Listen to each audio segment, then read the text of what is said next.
देखिए, surgical strike बहुत छोटी छोटी टीम्स में हुई थी, बहुत सारी एक्शन हुए थे, मल्टीपल एक्शन हुए थे, और सारे एक्शंस को जोड़कर एक बड़ा सर्जिकल स्ट्राइक का नाम दिया गया। यस, मेरे दोस्त हैं जो सर्जिकल स्ट्राइक में शामिल रहे, या वो प्लानिंग में शामिल रहे, या ऐसे लोग भी हैं जिनको मैं जानता हूँ जो सर्जिकल स्ट्राइक के अंदर उन्होंने हिस्सा भी लिया। तो ये है बिल्कुल, और बड़ा इंटरेस्टिंग और बहुत ही डिफरेंट किस्म का एक्शन था मेरे ख्याल से। जो जिस तरीके के हालात उन दिनों में थे और जिस तरीके का एक्शन उस टाइम में लिया गया, वो अनप्रेसिडेंटेड था, बहुत बड़े स्केल पर लिया गया। और उसका स्केल आप ये करिए कि उसमें सैटेलाइट्स भी इन्वॉल्व थी, उसके अंदर ड्रोन्स भी इन्वॉल्व थे, और प्लानिंग एक बहुत बड़े लेवल पर थी। इस तरीके की कोई भी कार्रवाई नहीं हुई थी। सर्दियों के दिनों में फॉग के हालात में टुकड़ियां मूव करी जाती हैं, टाइमिंग्स नोट होते हैं, और जो वो एक्सरसाइज थी वो प्री नोटिफाइड थी। मिनिस्ट्री ऑफ डिफेंस को उस एक्सरसाइज के बारे में मालूम था, उसको जान के सेंसेशनलाइज करने के लिए, क्योंकि वीके सिंह साहब ने एक पॉलिटिकल रोल अपनाना शुरू कर दिया था, एक पॉलिटिकल पूरे माहौल को बना दिया था फौज का पॉइंट ऑफ व्यू से देखा जाए तो कहीं ना कहीं ये एक बहुत बड़ी साजिश और एक पॉलिटिक्स का ही एक नतीजा था कि ये स्टोरी प्लांटेड थी। मैं यहाँ पर एक चीज बिल्कुल क्लियर कर देता हूँ कि भारतीय सेना पहले तो इस तरीके की दिमाग और मंशा नहीं रखती, और वो कामयाब भी नहीं हो सकती। मिलिट्री क्यों नहीं सत्ता पे काबिज होती, इसका एक बहुत बेहतरीन आपको उदाहरण दे देता हूँ। इंदिरा गांधी जब इमरजेंसी लगाने वाली थी तो उन्होंने सेनाध्यक्ष को बुलाया था और उनसे बोला था कि आप जो है देश की सत्ता संभाल लीजिए। जनरल रैना थे मेरे ख्याल से, और उन्होंने मना कर दिया था कि ये काम आप लोगों का है, ये हमारा नहीं है, हमारा जो काम है हम वो कर रहे हैं, आप हमारे काम के हिसाब से आदेश दीजिए, वो हम करेंगे, ये काम हमारा नहीं है। तो ये हम लोगों की ये एक डीएनए है, तो ये काम बिल्कुल नहीं हो सकता। वो प्लांटेड स्टोरी थी जिसकी आप बात कर रहे हैं। आर्मी इज द लास्ट और the final tool of diplomacy and geopolitics. अगर भारत सरकार आदेश देगी कि आपको पीओके कब्जा करना है, तो सेना उसकी तैयारी करेगी, तफ्तीश बनाएगी, आक्रमण करेगी और उस पर कब्जा करेंगे।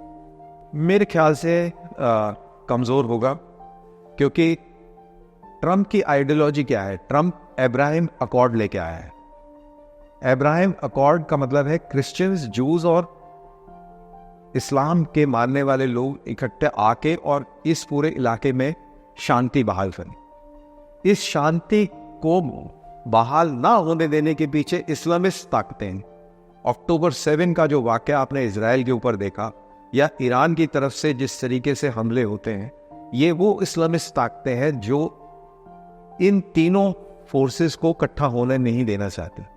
तो क्योंकि अब ट्रंप आए हैं, तो जो सेंटिमेंट और जो मंशा इब्राहिम अकॉर्ड के पीछे रही है, अब उसको और बल मिलेगा, यानी कि इस्लामिस्ट जो ताकतें हैं उनके ऊपर अब दबाव बढ़ेगा। तो इस्लामिस्ट ताकतों के लिए अब मुश्किलें और बढ़ने वाली हैं, ऐसा मेरा मानना है। जहां तक सवाल श्रीनगर के अंदर ये जो दो घटनाएं हुई, एक ग्रेनेड फेंकने की घटना हुई और एक अभी मुठभेड़ हुई जिसके अंदर एक बहुत बड़ा आतंकवादी लीडर मारा गया है, इसको आप एक फ्रीक इंसिडेंट के तौर पर देख लें। और एक चीज मैं आपको बड़ी क्लियर कर दूं, ग्रेनेड का मामला तो एक अलग हो गया, लेकिन जो मुठभेड़ हुई है, ये मुठभेड़ ऐसे ही नहीं हो गई कि वो ऐसे ही हो गई, किसी ने खबर दिया।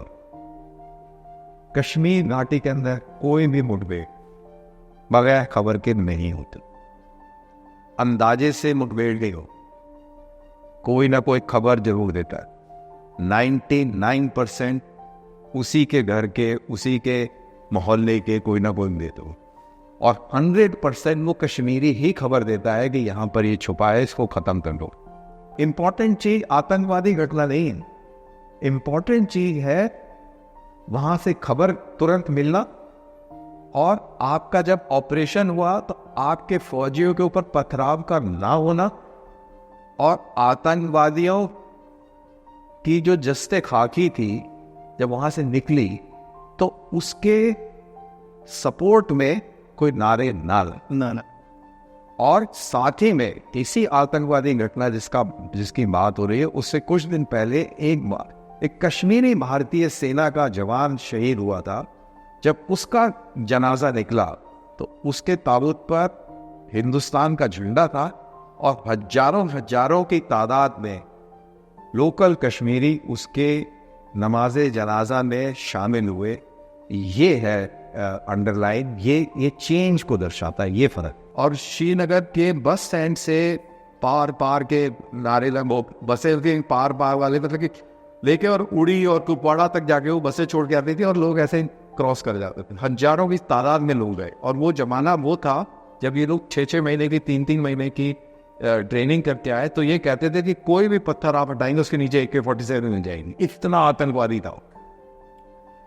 आप 99% आप उसमें पाकिस्तानी इन्वेजिबल पाएंगे, तो उसके पीछे कोई रीजन है ना, और रीजन यही अनएजुकेटेडनेस है वहां पर, जाहिलपन है, और उसका फायदा ये लोग उठा के और इस तरीके से ये इनको चैनलाइज कर। AK-47 इतना रगडाइज्ड, इतना शानदार वेपन है, आप उसको आप आंख बंद करके उस पर भरोसा कर सकते। उसको बोलते हैं कि आप पानी में डाल दीजिए और कीचड़ में डाल दीजिए, आप कीचड़ में डालिए, कीचड़ से सनी हुई आप निकाल के लाइए, फायर कर दिए, वो एक फायर करेगी, बाकी सारे हथियार जो है रुक जाएंगे। बहुत आसान है कैरी करना, बहुत आसान है उसको साफ करना, बहुत आसान है उसको खोलना और जोड़ना। आंख बंद करके आप उसको खोल जोड़ सकते हैं, but it's a beautiful weapon. 1947 का बना हुआ वेपन टेक्नोलॉजी है, अगर उसमें इम्प्रूवमेंट होता गया तो बेसिकली जो डिज़ाइन है वो वही है। और अच्छा देखिए, as far as Mossad is concerned, बहुत ही खतरनाक एजेंसी है, बहुत ही प्रोफेशनल इंटेलिजेंस एजेंसी है, और जहाँ तक लड़कियों का इस्तेमाल है, लेट मी टेल यू, कोई भी इंटेलिजेंस एजेंसी हो या हमारे जैसे फौजी हो जो कि फ्रंट लाइन पर और जो इंटेलिजेंस गैदरिंग करते थे, लड़कियों का इस्तेमाल हर एक इंटेलिजेंस करती है। लड़की, शराब, पैसा, खौफ, ब्लैकमेल, ये सारी चीज़ों का you name a tool in the black book, और वो सारी चीज़ों का इस्तेमाल होता है, और ये सारी चीज़ें सब लोग करते हैं। इजरायली जो खुफिया एजेंसी है मोसाद, जो कि अपने आप को CIA से ड्रॉ करती है, CIA, मोसाद और अर्स्टवाइल KGB, पाकिस्तान की ISI, ये extra judicial, extra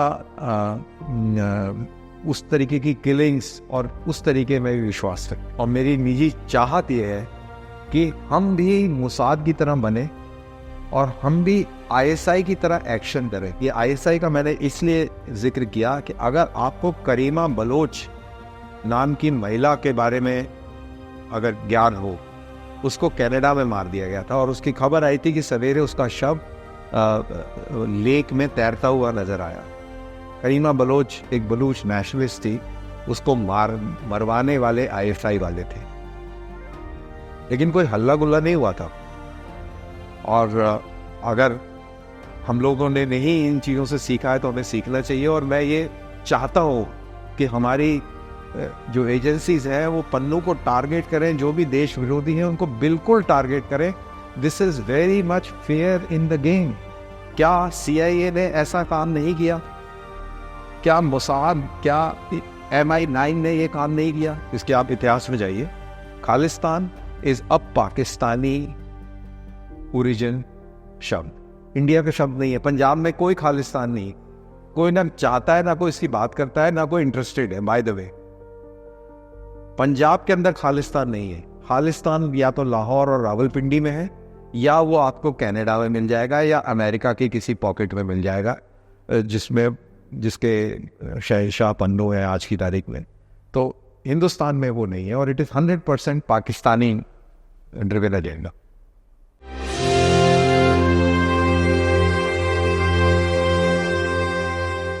welcome to one on one podcast. आज हमारे सामने भारतीय सेना के वो फेमस जांबाज ऑफिसर हैं जिन्होंने कई मौक़ों पर दुश्मन को दांत खट्टे कर दिए। Colonel Danveer Singh ji, welcome to our channel. Thank you for coming. Thank you. Jai Hind. Sir, सवाल तो मेरे पास आपके लिए बहुत हैं। सबसे पहले ये बताइए, जब एक्शन हो रहा होता है, गोलियां चल रही हैं, तो आपको डर नहीं लगता? मतलब हम एज अ सिविलियन, मेरे सामने तो अगर कोई डंडा भी लेके आ जाए तो मेरी तो हालत खराब हो जाती है। किसी ने बड़े फेमसली कहा था that it is only the dead body that does not have fear. जो भी इंसान है, जो भी सांसें ले रहा है, डर जरूर लगेगा, स्वाभाविक है। The fear is very very integral to a human nature and mind. डर सबको लगता है, हमें भी लगता है। इंजेक्शन लगाने आए तो आज भी लगता है, ब्लड लेने आता है तो अभी भी आँख ऐसे कर लेते हैं, वो होता है। तो डर बिल्कुल लगता है, लेकिन एक्शन के टाइम में क्यों नहीं लगता है? जी, देखिए, जो माहौल है सेना के अंदर का, जो माहौल है और जिस तरीके से आपकी ट्रेनिंग रही है, जैसे आप सेल्फ मोटिवेटेड रहे थे अपने चाइल्डहुड में और आपका सपना रहा था फौज में जाने का, और आपने फौज को ज्वाइन किया, आपने उसकी ट्रेनिंग करी, फिर आप लीडरशिप रोल में आए, तो आपका काम वहाँ पे डर को भगाना है, ना कि अपने डर को लेकर बैठ के और बिल में घुस जाना है। सो रोल एक बहुत ही डिफरेंट हो गया। दूसरा, जो सिचुएशन है वो इतनी ओवरवेलमिंग होती है जिसके अंदर आपका सिर्फ एक और एक ही मुद्दा होता है कि आपको विजय प्राप्त करना है जिस भी सिचुएशन में। तो ये डर फर का टाइम नहीं है। डर महसूस करने का कोई टाइम नहीं है कि आप, मतलब डर ये तो दिमाग में मतलब आता ही नहीं है। मतलब there is no way it can come. जब लड़ाई चल रही है, आपके तरफ एक्शन, आपके पास चारों तरफ एक्शन चल रहा है, कहीं ना कहीं दिमाग में ये तो आता होगा कि there is a family back home. हाँ, आपको what keeps you motivated at that time? लेकिन जैसे मान लो कि एक उदाहरण के तौर पे, जैसे मान लो कि कोई कहीं पे हम ऑपरेशन में जा रहे हैं और गोलियां चलनी शुरू हो जाती हैं, ऐसे मौके आते हैं, तो अमूमन तो खैर ख्याल आएगा ही नहीं। और अगर कभी किसी पॉइंट ऑफ व्यू पे ख्याल आ जाए तो मैं तो सबको अंदर ही अंदर सबको गाली निकाल देता था कि मतलब कि एंड मतलब इट सच ए इंटेंस माहौल है। 99% तो ख्याल नहीं आएगा, लेकिन गलती से भी कहीं ख्याल आ जाए तो I remember I used to abuse them all. Okay. In my heart, I used to abuse them all. And one factor always remained very close, वो था जो आपकी आस्था है। वो आस्था वाला एंगल बहुत नज़दीक रहता है आपके हमेशा, गॉड में। हाँ, जिस जो भी है। तो हाँ, ऑब्वियसली गॉड। तो वो एक फैक्टर जरूर रहता है। बट जो फैमिली वाला जो फैक्टर है, जब आप खाली बैठे होते हैं तब जरूर आएगा, लेकिन जब एक्शन शुरू हो जाता है फिर नहीं आएगा। सब कुछ नहीं, वो वाला एंगल नहीं आएगा। और अगर आता भी है तो मैंने आपको बताया कि कैसे उसको दूर किया जाता है। बिल्कुल। सर, ये आर्मी की मोटिवेशन कहाँ से, मतलब कि मुझे आर्मी में जाना है, या आप बचपन से सोचते थे, या आपका बैकग्राउंड आर्मी का था? थोड़ा सा मैं ऑडियंस के लिए जानना चाहूँगा, आपकी ट्रेनिंग कैसी रही आर्मी में? कैसे, क्या प्रोसीजर होता है ट्रेनिंग का? एक तो मेरा बैकग्राउंड फौज वाला था। अच्छा। तो मेरे फादर भी फौज में थे। ओके। और मेरे फादर भी चाहते थे कि मैं फौज में जाऊं, और मेरा जो ओरिएंटेशन था वो भी फौज की तरफ का ही रहा शुरू से। आउटडोर किस्म की मेरा आउटलुक था, तरबियत थी, और उसी तरीके से फादर ने भी उस चीज़ को प्रोत्साहन दिया। और जब तक मैं कॉलेज में पहुंचा तो मेरा ये था कि काम सिर्फ मैं यही करूं, और मैं कोई काम नहीं, मतलब ये भी एक गलत तरीका है। आइडियली तो 2-3 ऑप्शन होने चाहिए हर एक के पास में। तो आपकी लाइफ में कोई और ऑप्शन आपने रखा ही नहीं? मेरे में कोई ऑप्शन नहीं था। मैंने कहा काम सिर्फ यही करना है। और मेरे ख्याल से वो कई बार मैं सोचता हूँ कि बड़ा डेंजरस था वो, कि अगर आप ना सिलेक्ट होते तो फिर क्या करते हैं? फिर तो आप लेकिन मेरे दिमाग में कभी आया ही नहीं कि हम सिलेक्ट नहीं होंगे, या हम मतलब it was never a second option. जी जी। तो मैं थोड़ा सा ये समझना चाहता हूँ, जब आप एकेडमी गए, ट्रेनिंग में गए, ऑफिसर बन गए, एक ऑफिसर की लाइफ का क्या रूटीन रहता है नॉर्मल डेज में? जब आप वॉर में या फ्रंट पे नहीं होते हैं तो आपका रूटीन क्या रहता है? मतलब बहुत स्ट्रिक्ट रूटीन होता है, हम सब ने सुना है, मूवीज में देखा है। क्या रहता है आपका रूटीन? देखिए, सबसे पहले तो जब लड़ाई नहीं हो रही होती तो फौज लड़ाई की तैयारी कर रही होती। सिंपल। सेना में ऑफिसर का सिलेक्शन जो जिस तरीके से होता है, देखिए एक तो यूपीएससी का एग्जाम होता है written specially for the armed forces. UPSC का एक अलग डिजाइंड एग्जाम है। उसके अंदर आपकी साइंस है, मैथमेटिक्स है, जनरल नॉलेज है, इंग्लिश की प्रोफिशिएंसी है। इन एस्पेक्ट्स के ऊपर आपको टेस्ट किया जाता है। आज की तारीख में 2 से 3 लाख के करीब बच्चा जो है एग्ज़ाम देने बैठता है। उसके 2 अंदर से 3 लाख बच्चे? शायद ज़्यादा भी हो सकते हैं। मैं एक एग्ज़ाम की बात करता हूँ, साल के अंदर 2 एग्ज़ाम। और इसमें से कितने लोग? 150 से 300। मतलब एनडीए का अलग होता है। ये तो मतलब हाँ, हमारे बहुत ही मैं डॉक्टर से भी ज़्यादा लिमिटेड रेशियो हो गया इसका तो। हाँ, रेशियो बड़ा वो टाइट है। क्योंकि रिटन आप क्वालिफाई करना ही नहीं, लेकिन उसके बाद में जो एसएसबी वाला जो होता है, सर्विस सिलेक्शन बोर्ड का जो अच्छा क्राइटेरिया होता है, वो बहुत सख्त होता है। उसके अंदर आपकी सोशल अडेप्टेबिलिटी भी चेक होती है। आपकी साइकोलॉजिकल एस्पेक्ट्स के ऊपर बहुत जोर रहता है कि आपकी साइकोलॉजी किस तरीके से बनी हुई है, आप इस गेम के अंदर सेट हो पाएंगे कि नहीं हो पाएंगे। आप बहुत बढ़िया इंसान होंगे, लेकिन आप फौज के लिए बढ़िया हैं कि नहीं है, ये चेक किया जाता है। और इतना इंटेंस इंटरव्यू किसी चीज़ का नहीं होता। 5 दिन चलता है वो। उसमें साइकेट्रिस्ट उनकी टीम है, उसके अंदर जीटीओ है जो ग्राउंड टास्क आपसे करवाते हैं। उसके अंदर भी वही क्वालिटीज़ ढूंढते हैं। जो इंटरव्यूइंग ऑफिसर होता है वो भी वही क्वालिटी देखता है। तो जो भी क्वालिटीज़ होती हैं वो आपकी अलग अलग तरीके से देख के उनको वेरीफाई करते हैं कि हाँ, इसमें ये है, ये है वो ये, बात है, ये है। अब किसी चीज़ में 19-20 कम भी होता है आदमी, तो बोलता ठीक है यार, ये वहाँ पे ये 19-20 जो कम है ये ट्रेनिंग के दौरान होके सेट हो जाएगा। तो जब आप फौज के अंदर देखते हैं कि आगे चल के एब्रेशन मिला, एब्रेशन मिला कि मान लो कि कहीं कोई केस हो गया जहाँ पर एक्ट ऑफ कावर्डाइज हो गया, ओके, या कहीं पर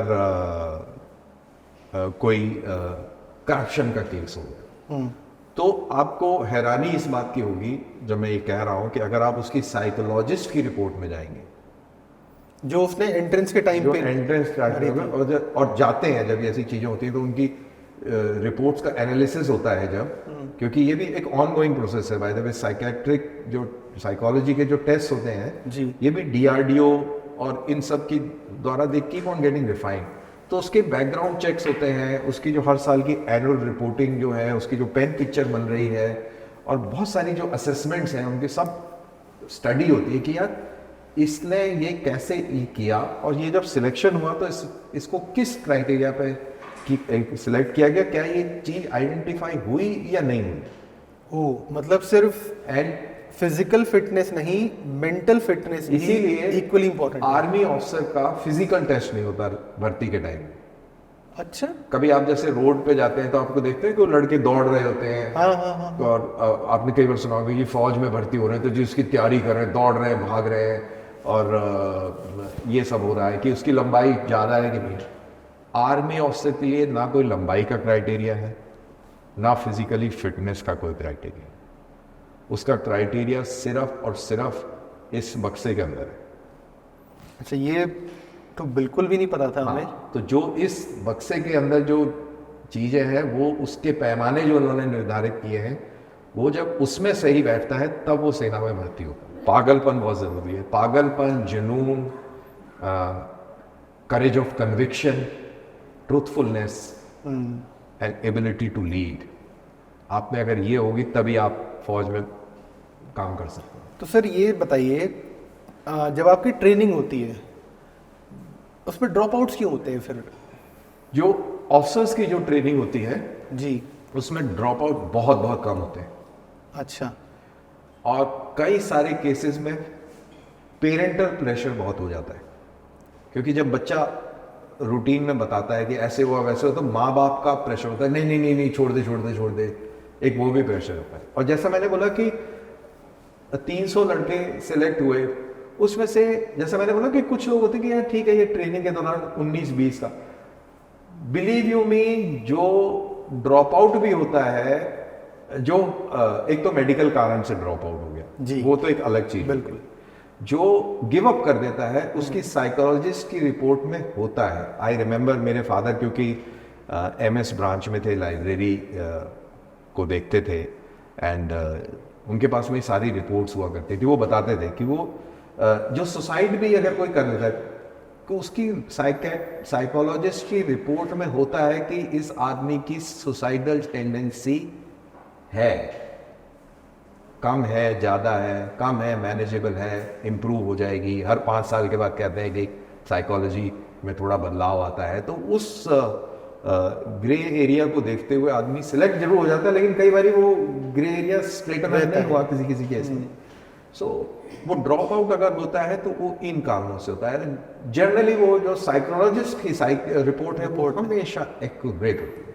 अच्छा, मैं एक रिपोर्ट पढ़ रहा था, उसमें लिखा था आर्मी ऑफिसर्स में पीटीएसडी यानी कि पोस्ट ट्रॉमेटिक स्ट्रेस डिसऑर्डर बहुत कॉमन होता है, क्योंकि आप लोग ऐसी सिचुएशन में, आपने इतनी मौतें देखी हैं, आपने इतने फाइट्स लड़ी हैं, तो क्या हर फौजी को कभी ना कभी अपनी लाइफ में इस मेंटल ट्रॉमा से गुजरना पड़ता है?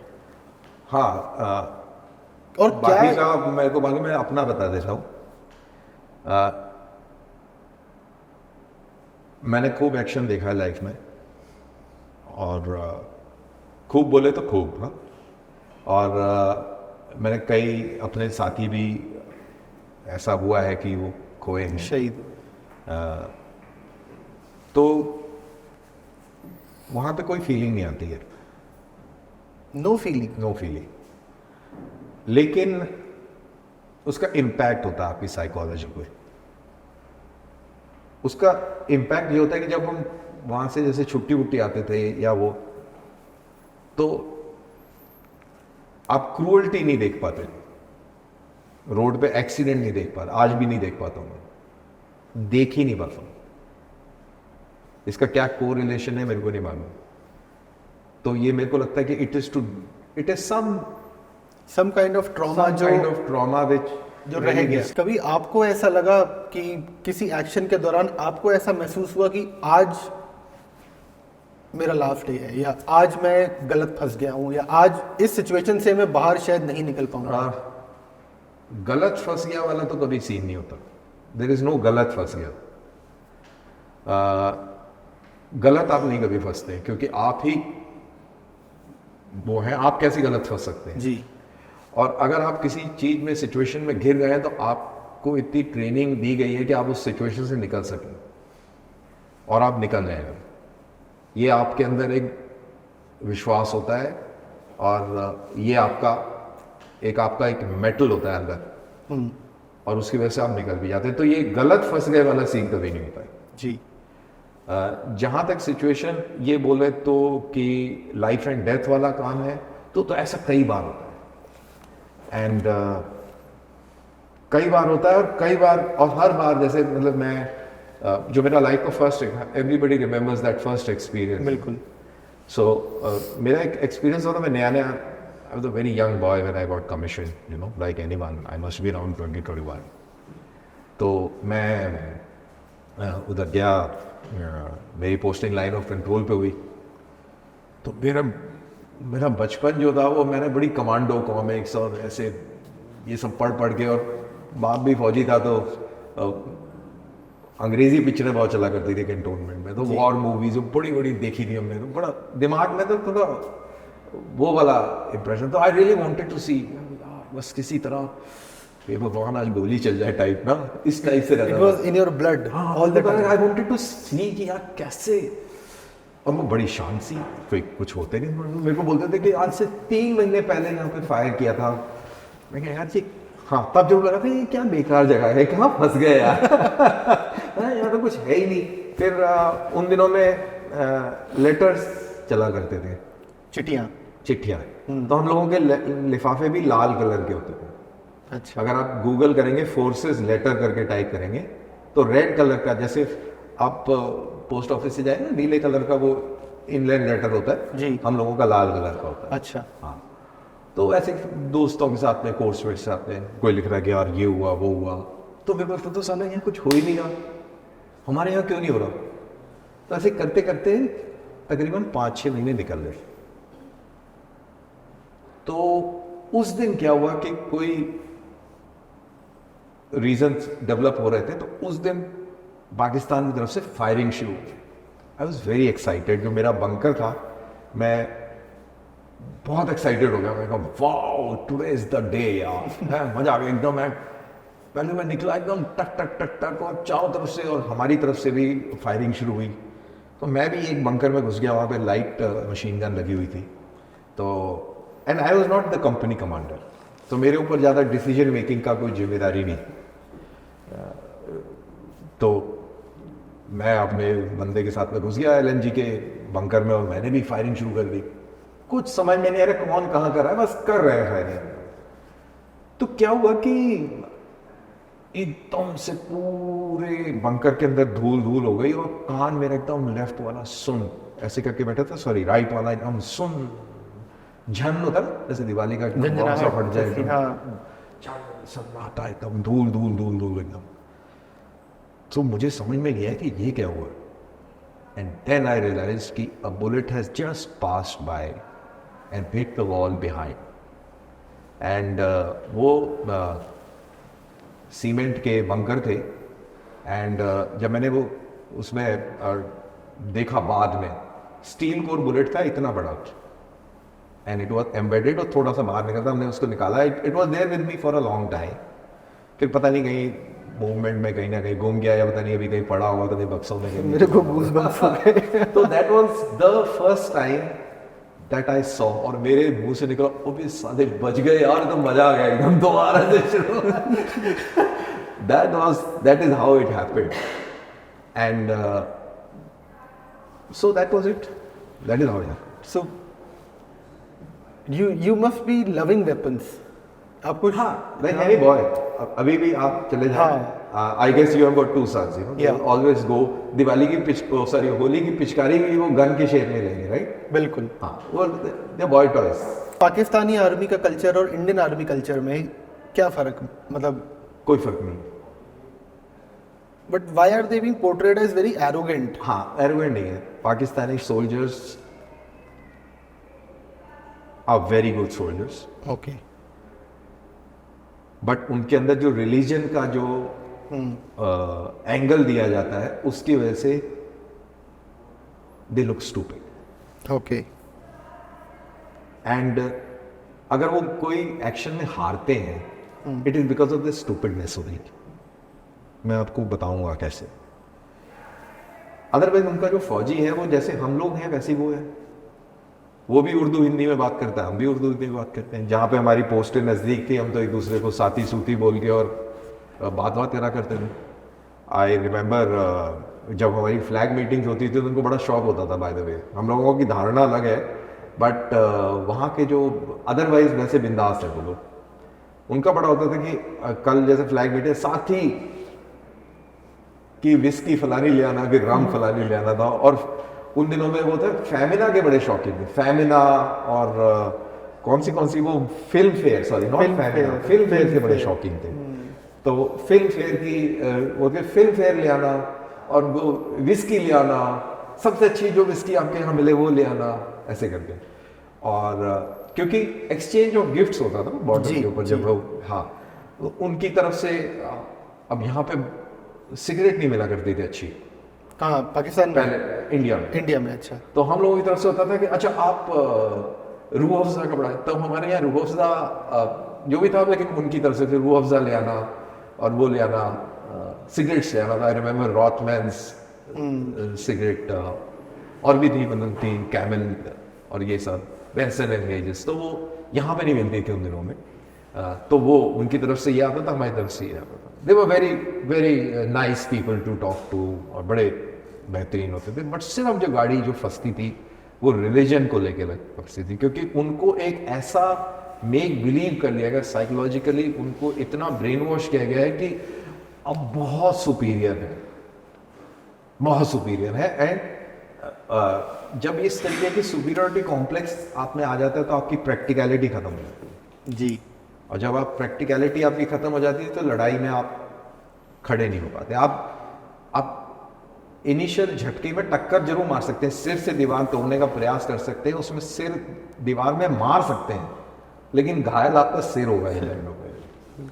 तो ये उनमें बड़ा फर्क देखा। अदरवाइज क्या है, सवेरे संतरी लगा होता था, वो भी वही विविध भारती सुनता था जो हम सुनते थे उसी रेडियो पे। उसके यहाँ से भी गाने आते थे रात के अंदर, जो वो बिनाका वाले कौन सा वो प्रोग्राम आता था, क्योंकि फील्ड में वो रेडियो के माहिर हो गए थे। हाँ, हाँ, हाँ। जैसे हम लोग थे तो हम लोग की डॉयचे वेले की न्यूज़ सवेरे 2 बजे आएगी, 3 बजे, फिर रेडियो ऑस्ट्रेलिया ये इतने बजे, तो वो सब पकड़ता था। वो क्या वो AM या कौन सी वो नॉट AM, कौन सी वो फ्रीक्वेंसी का जी।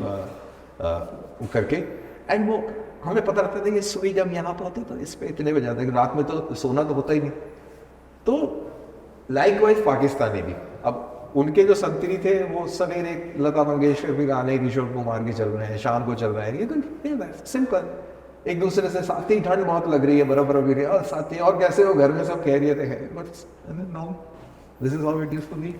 अच्छा, कोई ऐसा मिशन या एक्शन जिसमें आपको आउट ऑफ द वे जाना पड़ा हो, अगेंस्ट द रूल जाके आपको कोई एक्शन लेना पड़ा हो, आपको कुछ याद आता हो? याद तो बहुत कुछ आता है अगेंस्ट द रूल, लेकिन ये मैं पॉडकास्ट में नहीं बोल पाऊंगा। इनफैक्ट मेरे जूनियर्स ये कहते हैं कि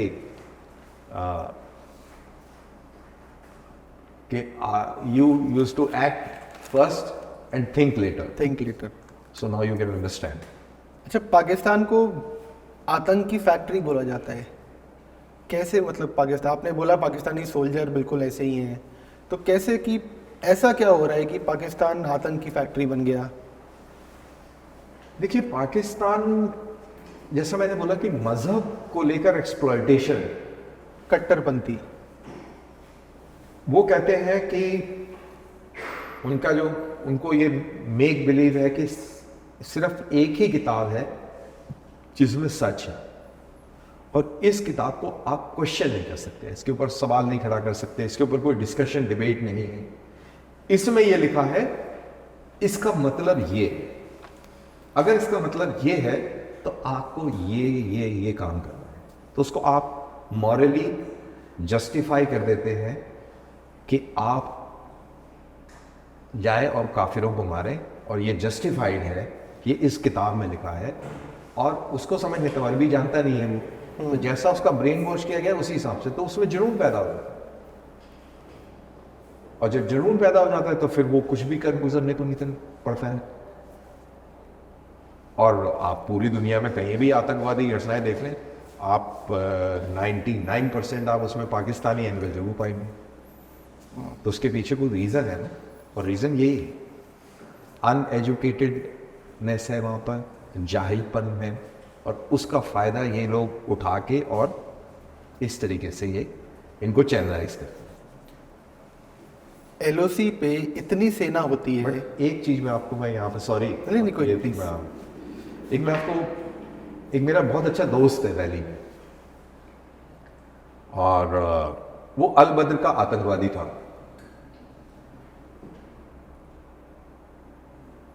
LOC पार करके आया, पूरे ग्रुप में आया, मुठभेड़ हुई, हमारे साथियों ने, उसमें मैं नहीं था शामिल, हमारे साथियों ने उसको, उन पे हुए बहुत सारे आतंकवादी मारे। उन दिनों में बहुत बड़े बड़े ट्रैक भी आया करते थे। इसने सरेंडर कर दिया, ये सरेंडर करना चाहता था, इसने सरेंडर कर दिया। कमजोर दिल होगा, कुछ भी होगा, जब उसने पहली बार देखा कि गोली गाली कैसे चली, तो इसने सरेंडर कर दिया। सरेंडर करने के बाद में जब इससे बातचीत हुई तो ये लगा कि यार ये ठीक लगा। ठीक लगा मतलब कि वो, हमने उसको अपने साथ रख लिया,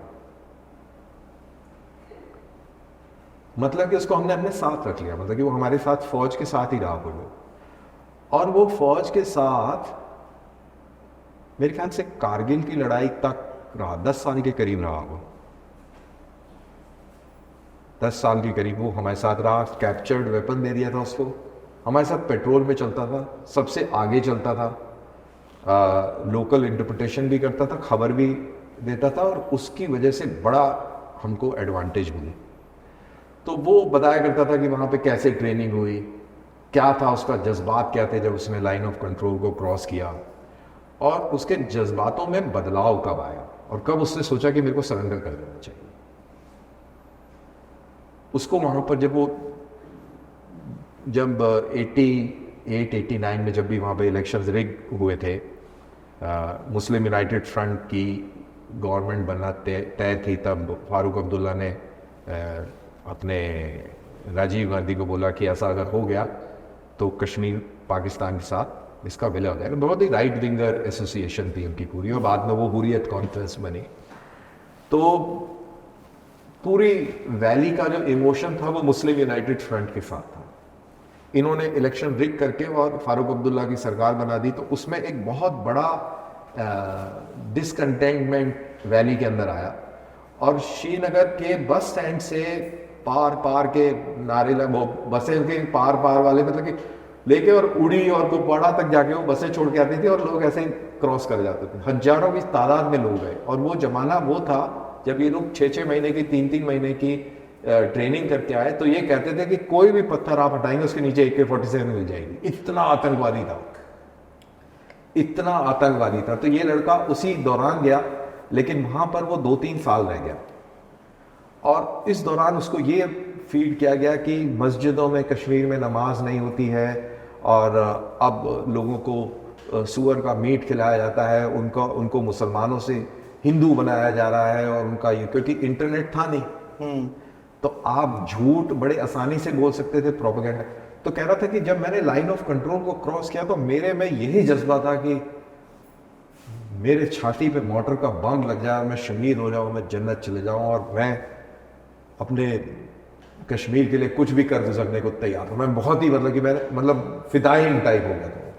कहता जब हम आए और लोलाब के जंगलों में पहुंचे, और जब हमने देखा, जब सवेरा हुआ, जब हमने देखा कि यार गांव में तो अजान हो रही है, और जब हमारे हैंडलर हमें मिले और उन्होंने खाना वाना पहुंचाया, जब बातचीत हुई लोगों से, तो क्या थे यहाँ पर ऐसा कुछ भी नहीं है, तब इनके दिमाग में परिवर्तन आना शुरू हुआ। और उसके साथ में 5-6 लड़के और थे जो कश्मीरी थे। देखिए, जो पाकिस्तान से आया वो तो अलग आया, और मेजॉरिटी तब पाकिस्तान से, अफगानिस्तान से और NWFP के होते थे। लोकल कंटेंट जब तक इसकी बारी आई तब तक कम हो गया था। तो देन ही रियलाइज कि ये सब फेक फ्रॉड है, तो उसने सरेंडर किया। That is how it worked. और अब जब ये पूरी इंसर्जेंसी, जिसको मतलब इसको मैं और एक्स्ट्रापोलेट कर देता हूँ, कि अब जब आप देख रहे हैं कि अच्छे इलेक्शन हो गए, और वही लोग जो पार गए, हथियार लेके आए, जिन्होंने इंसर्जेंसी वहां पे पैदा करी, आज उन्हीं लोगों ने वोट दिया है। मेरे को याद है जब मैं वहां होता था तो पूरे श्रीनगर के अंदर 2 वोट पड़ते होते थे, 2 पड़े, 3 वोट पड़े, ये श्रीनगर, गांदरबल, और अभी 60% वोटिंग हुई है वहां पर। जो पूरा इकोसिस्टम था इलीगल मनी का, मैंने एक स्टोरी करने गया था। मैं एक मैगजीन के साथ में काम करता था, तो मैं स्टोरी कवर करने गया था अबाउट पत्थरबाजी only, behind the stone pelting. तो मैं एक आर्मी कैंप में गया, और मेरे दोस्त ही थे सब, तो वहाँ पे मैंने लाइव वो मैंने देखा कि कैसे होता था।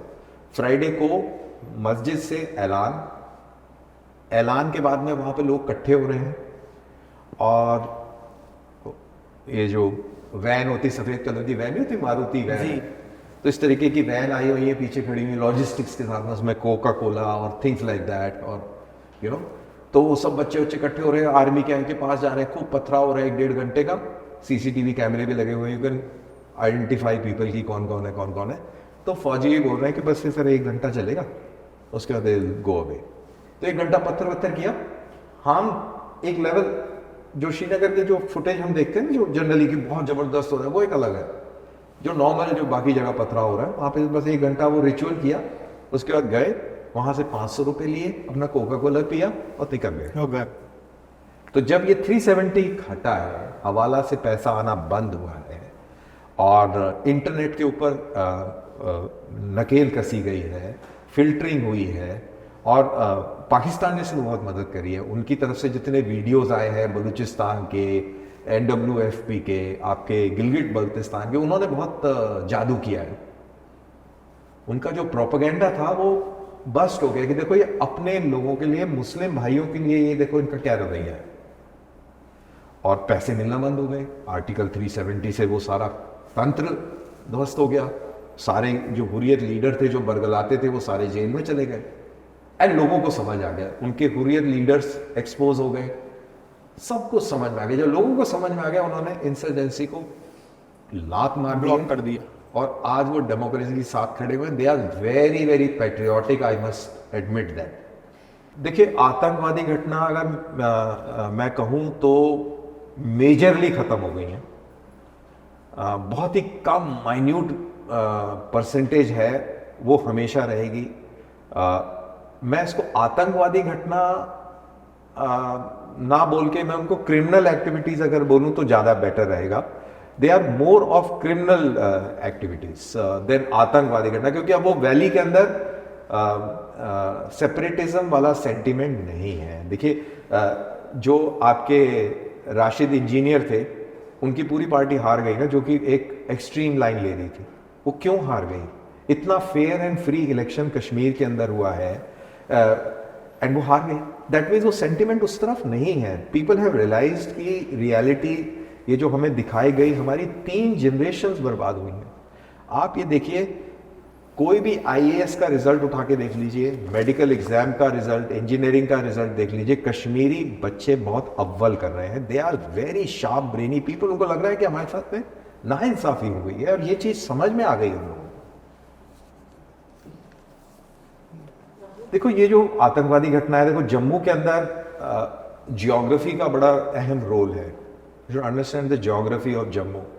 जम्मू रीजन में एक्सेस पंजाब से भी है।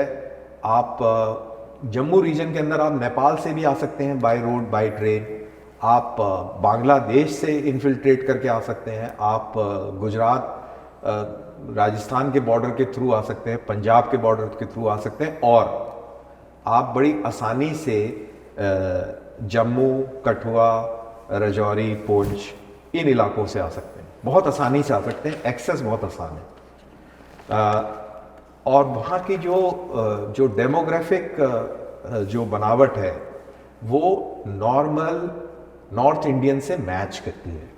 तो पंजाबी पाकिस्तानी का वहाँ पर आना, सियालकोटी पाकिस्तानी का वहाँ पर आना, या पठान नहीं कहूँगा मैं, पंजाब की साइड के पाकिस्तानी का वहाँ पे आना और आम लोगों की तरह दिखना कोई मुश्किल काम नहीं है।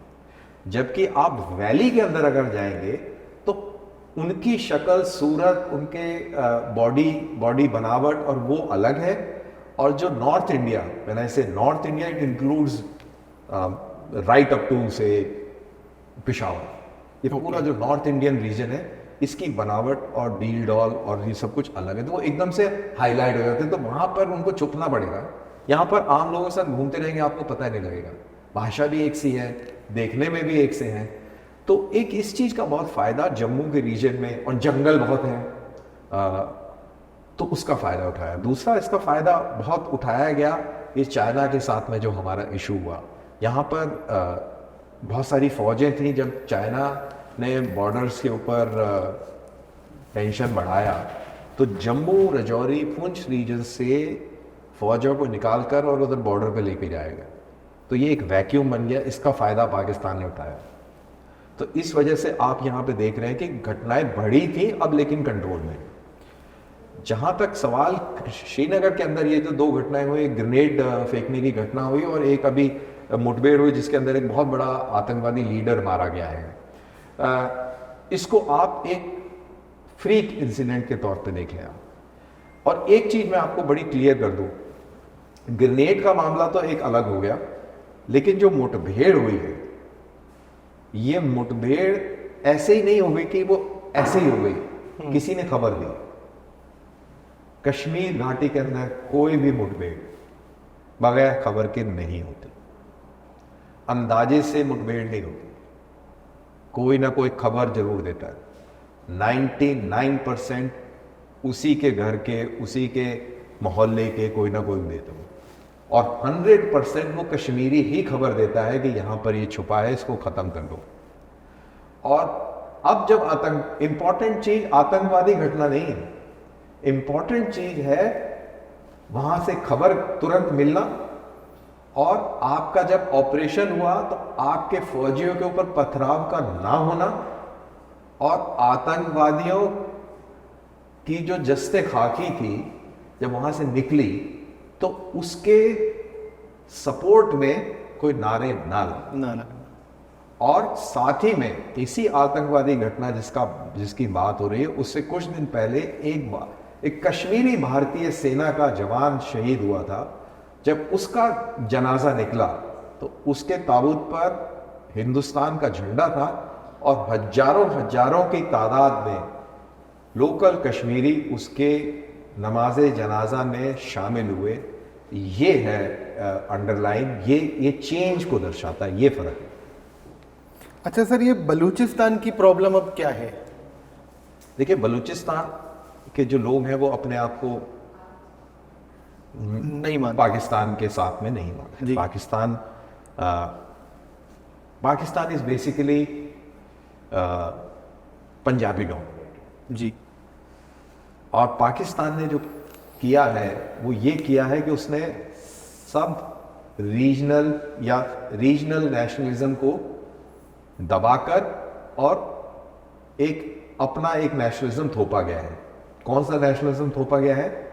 उत्तर प्रदेश और बिहार का नेशनलिज्म उधर थोपा गया, उर्दू थोपी, यहाँ की सोच थोपी, जो वहाँ की जो लोकल जो सब नेशनलिज्म थोड़ा सा नेगेटिव कॉन्टेक्स्ट में यूज होता है, बट सब में होता है। जैसे पंजाबी हैं, मराठी हैं, बंगाली हैं, कन्नडिका है, एक होता है, हरियाणवी हैं, राजस्थानी हैं, तो इसी तरीके से उनमें भी वो है, लेकिन उसको सप्रेस किया गया। और किसने किया? आपने कल्चर यूपी बिहार का थोपने वाले पंजाबी, और जो अपने आप को बहुत रिच समझते थे कल्चरली, दैट इज सिंधी और बलूची और पठान, वो इस बात से धीरे धीरे चिढ़ गए। तो अभी आप बलूचिस्तान के अंदर भी ये इशू देखेंगे, अंडर करेंट, आप ये चीज यहाँ भी देखेंगे, सिंध में भी देखेंगे। हिंदुस्तान की तरह नहीं कि यहाँ पर हर एक प्रांत की अपनी भाषा है, कल्चर है, आप फ्री हैं अपनी भाषा को प्रमोट करने के लिए। कल्चर वहाँ पे नहीं है, आप सिर्फ और सिर्फ उर्दू ही बोल सकते हैं, सरकारी भाषा। तो वो अपने आप को एलिनेट महसूस करते हैं। और हिस्ट्री भी है कि वो किंगडम ऑफ कलात था जिसको इन्होंने कब्जा किया 1948 में, तो वो अपने आप को इंडिपेंडेंट महसूस करते हैं, और ये वो अपने आप को सब्जुगेटेड समझते हैं और इंडिपेंडेंट होना चाहते हैं। और उस चीज़ को, इशू को जिसको कहते हैं कि जो उनके दिलों में आग लगा देता है, वो ये है कि पूरे पाकिस्तान के 90% वसाइल जो है, जो मिनरल वेल्थ है, वो सारी की सारी बलूचिस्तान में है। तो यहाँ से चीज़ों को एक्सट्रैक्ट किया जाता है, एक्सपोर्ट किया जाता है, या उसका इंडस्ट्री में यूज़ होता है, लेकिन उसका बेनिफिट पंजाबियों को जाता है, ना कि बलूचिस्तान के अंदर सबसे ज़्यादा पॉवर्टी है। आज भी लोग तालाब से गंदा पानी पीते हैं, उसकी इमेजेस हैं, बहुत ही दयनीय सी स्थिति है वहाँ पर। तो वो एक्सप्लॉइटेड फील करते हैं, चीटेड फील करते हैं। That is why they are fighting for independence. क्या पीओके को हम ले सकते हैं? अगर ऑर्डर आ गया तो क्या सेना पीओके को कब्जे में कर सकती है? आर्मी इज द लास्ट और the final tool of diplomacy and geopolitics. अगर भारत सरकार आदेश देगी कि आपको पीओके कब्जा करना है तो सेना उसकी तैयारी करेगी, तफ्तीश बनाएगी, आक्रमण करेगी और उस पर कब्जा करेगी। लेकिन क्या ये प्रैक्टिकली संभव है? जी, मेरे ख्याल से ये प्रैक्टिकली संभव नहीं है। तो क्या ये एक पॉलिटिकल नारा है? मेरे ख्याल से ये एक इमोशनल और एक नैतिकता से भरा हुआ नारा है। वो इलाका जो कानूनी तौर पर जिसका विलय भारत के साथ हुआ, जिस इलाके को लेकर एक स्टैंड स्टिल एग्रीमेंट हुआ, महाराजा ने भारत और पाकिस्तान के साथ स्टैंड स्टिल एग्रीमेंट किया जिसमें कि कोई भी स्टेटस को डिस्टर्ब नहीं करेगा, उसका उल्लंघन पाकिस्तान ने किया। पाकिस्तान की फौजियों को सिविल ड्रेस में पठान और कबायली का रूप देकर आक्रमण करके जबरन उस इलाके को कब्जा करने की कोशिश करी गई और कब्जा किया हुआ। तो हमारे साथ विश्वासघात हुआ, हमारे साथ चोरी हुई, हमारे साथ डकैती हुई, और ये हमारा नैतिक अधिकार है कि हम अपनी चीज को वापस लें। मिलिटरीली लेना मेरे ख्याल से इसलिए इम्प्रैक्टिकल है क्योंकि अगर आप इसको मैं ऐसे फ्रेम करता हूं, कारगिल के युद्ध में कितने सैनिकों ने शहादत दी?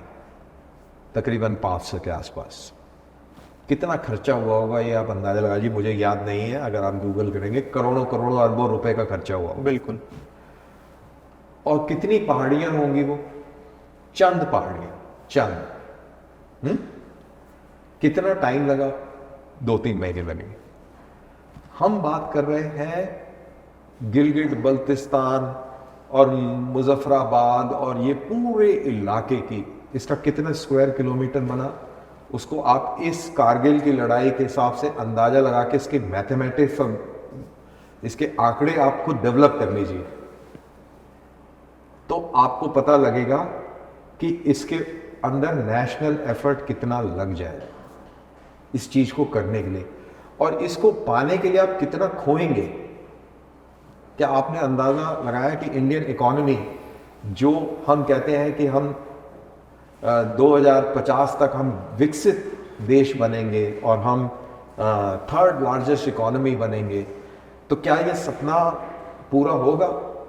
क्या पीओके के ऊपर हमला करना इतना ज़्यादा ज़रूरी है कि हम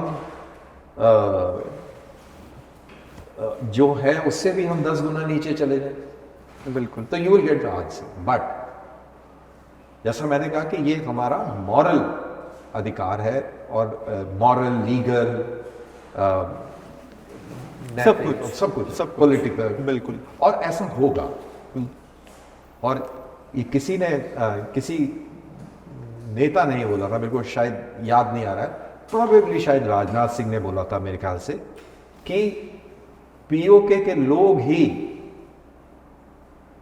हमसे जुड़ेंगे, हमसे जुड़ना चाहेंगे। किसी बड़े नेता का ये वो है, ये आप चेक कर सकते हैं। And it is a fact. वहां पर गिलगिट बल्तिस्तान के अंदर कितने मुजाहरे हुए हैं पाकिस्तान की फौज के खिलाफ, और कितने भाषणों में बोला गया है कि हमारी असली जगह इधर है, ना कि इधर। मुजफ्फराबाद के अंदर भी कितने नारे भारत के प्रति लगे हैं और पाकिस्तान के खिलाफ लगे हैं। तो अल्टीमेटली जिस भी लीडर ने ये कहा है कि वहाँ के लोग ही पाकिस्तान ऑक्यूपाइड कश्मीर को भारत को देंगे और अपनी सही जगह पर आकर दम लेंगे, मानेंगे, तो ऐसे होगा बजाय कि मिलिट्री इसका सोल्यूशन। अच्छा सर, अब थोड़ा सा मैं आपका फोकस शिफ्ट करना चाहूँगा चाइना की तरफ। आपने बताया पाकिस्तान बॉर्डर पे बिल्कुल हमारे जैसे ही फौजी हैं, क्या सेम एक्सपीरियंस आपका चाइना बॉर्डर पे भी रहा? नहीं, मेरा चाइनीज़ के साथ में 2-4 फ्लैग मीटिंग्स करने का मौका मिला, उनसे बातचीत करने का मौका मिला। चाइनीज साइड में भी गया मैं, और मेरा जो जो इम्प्रेशन जो पड़ा है वो ये है कि वो ज़्यादा टफ सैनिक नहीं है। अच्छा। वो टफ नहीं है, वेल लुक्ड आफ्टर नहीं है, उसमें उस किस्म का मेरे को प्राइड फैक्टर नजर नहीं आया जो मेरे को अपने फौजियों में नजर आता है। देखिए, जब आप जाते हैं, अब मैं आपके पॉडकास्ट में आया, भाई मैंने टी शर्ट पहनी, इत्र लगाया, थोड़ा मूंछों को टाइट किया था, आया आप ढंग से आते हैं, मतलब जी। इसी तरह जब आप फ्लैग मीटिंग में जा रहे हैं तो आप बेस्ट वर्दी में जा रहे हैं, बेस्ट, आपके जो सीनियर्स भी हैं वो भी देख रहे हैं कि भाई प्रॉपर आपके कोट्स हैं, आपके अकूटरमेंट्स हैं, आपके सब कुछ शिप शेप बिल्कुल फिट है, आपको तरीके से भेजा जाता है। पूरी दुनिया चेक करती है आपको, हवलदार मेजर से सिपाही को चेक होता है, फिर ये ऐसे साहब चेक करते हैं, सूबेदार मेजर चेक करता है, एडजुटेंट करता है, सीओ चेक करता है, फिर आपकी जो भी टीम है फ्लैग मीटिंग के लिए जा रही है तो वो जाती है। तो आपका बेस्ट वहाँ पर डिस्प्ले होता है, आप एक्सपेक्ट भी वही करते हैं कि उनकी तरफ से भी बेस्ट डिस्प्ले हो। बट मेरे को ये हैरानी हुई कि उनका जो, अच्छा उनका सिस्टम बड़ा वो ऐसा होता है, ये आपको शायद, ये आपके व्यूअर्स को भी मालूम होगा, नहीं मालूम होगा तो मैं बता दूं, भारत की सेना है, चाइना की सेना नहीं है, बाय द वे। अच्छा। It is people's liberation army, communist party of China की आर्मी है। तो उनकी जो आर्मी की जो टीम आती है उसमें एक पॉलिटिकल कॉमिसार होता है, यानी कि वो कम्युनिस्ट पार्टी का एक रिप्रेजेंटेटिव होता है। मतलब आर्मी चाइनीज आर्मी नहीं है। थोड़ा हिस्ट्री में जाएंगे तो चाइनीज आर्मी तो डिफीट हुई थी, ओके, और हारते हारते हारते हारते वो चाइनीज आर्मी, चेंग शाई शेख जो है वो अपनी वो आर्मी को लेकर ताइवान पहुंचा है। तो चाइनीज आर्मी तो ताइवान में बैठी है भाई, ये कम्युनिस्ट आर्मी है, कम्युनिस्ट पार्टी की आर्मी है। तो ये इसके अंदर पॉलिटिकल कॉमिसार बैठा होता है।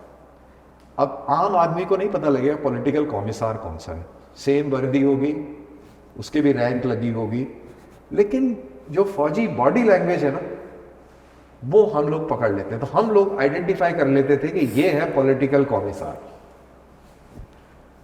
पॉलिटिकल कॉमिसार के कपड़े बहुत अच्छे होंगे,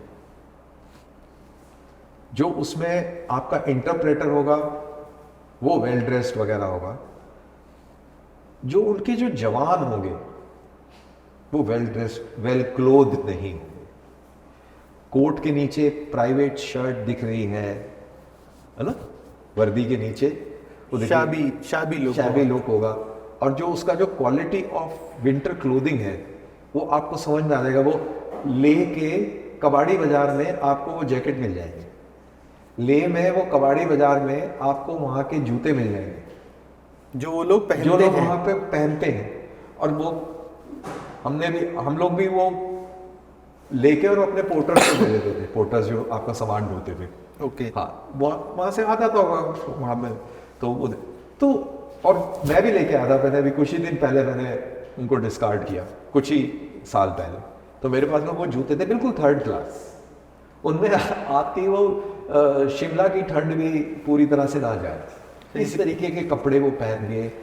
एंड जब वो आपको मिलते थे ना, जब आपका वो बॉर्डर मीटिंग खत्म हो गई और जब आप उनसे नॉर्मल रिलैक्स तरीके से इंटरेक्ट कर रहे हैं, तो can you beat it, they used to just touch our clothings, ऐसे ऐसे करके देख के आपस में चाइनीज में बात कर रहे थे, क्लोथिंग्स देख रहे हैं, कोई आपका ट्राउजर्स को भी देख रहा है, यू कैन मेक आउट के देयर अप्रिशिएटिंग इट। उनके जो, इसका मतलब है कि वो आपको एक ऑ में देख रहे हैं, है ना।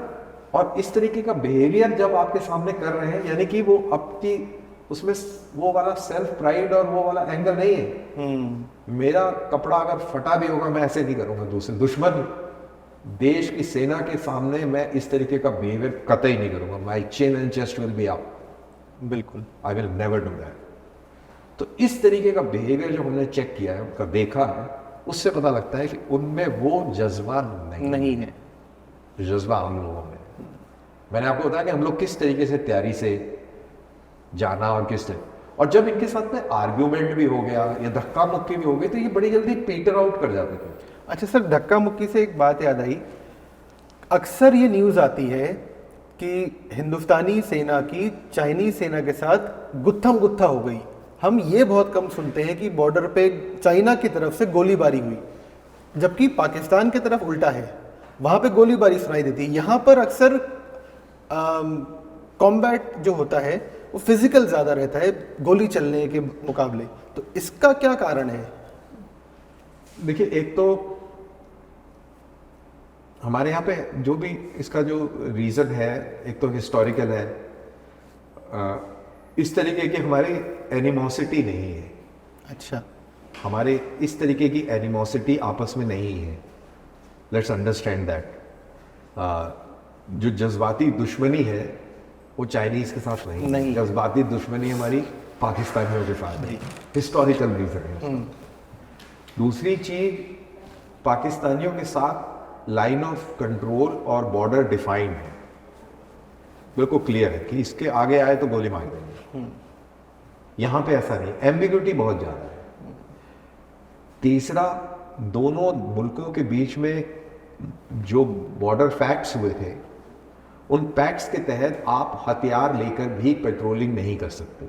अच्छा, और अगर आप हथियार लेकर पेट्रोलिंग करते भी हैं तो ये था कि मैगजीन नहीं चढ़ी होगी या एमिनिशन मैगजीन में नहीं होगा, या अगर अलग अलग सिचुएशन में, पुरानी बात कर रहा हूँ मैं, 2020 से पहले, पुरानी बात, मई 5 2020 से पहली बात, कि आपका हथियारों की बैरल नीचे होगी वगैरह वगैरह।